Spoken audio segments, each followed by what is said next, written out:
Regarde, le siège auto. Oh là là, il est imbibé. Oh putain. Le siège auto, il est imbibé.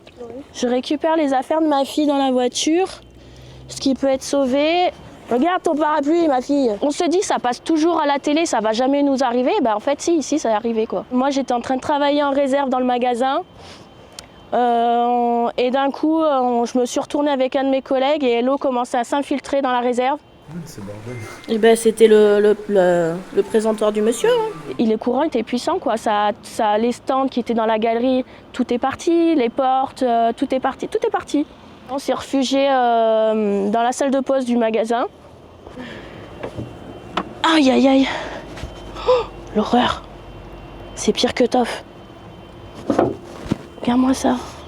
Toute la boue. Ouais, ben voilà. Comme quoi, la nature, c'est elle qui décide. Hein.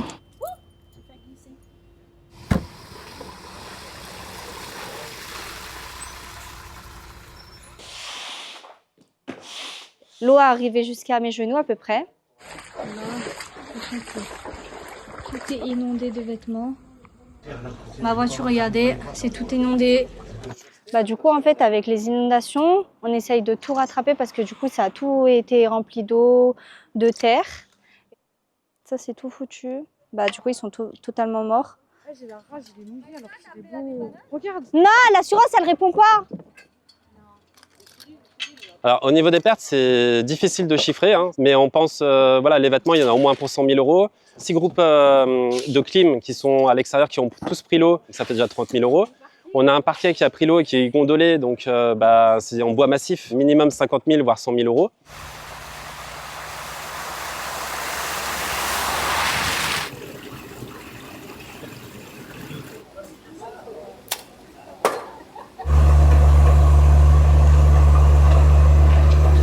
Là ça va, il y a quand même pas mal de personnes qui nous ont donné un coup de main, donc c'est cool, tu vois. On va accéder à la partie cave.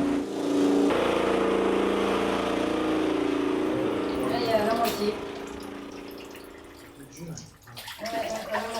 Il reste combien là, Marco?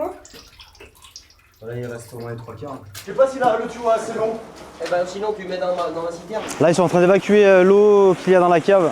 Là pour l'instant il a vidé 4 citernes de 16 000 litres.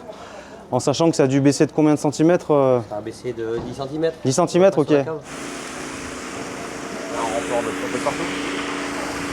L'eau est montée quand même assez haut, je pense qu'on a entre 40 et 50 cm d'eau.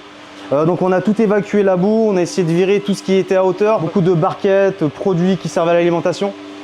Je pense qu'au niveau marchandises, je dois être à entre 2 à 4 000 € de marchandises de perdu.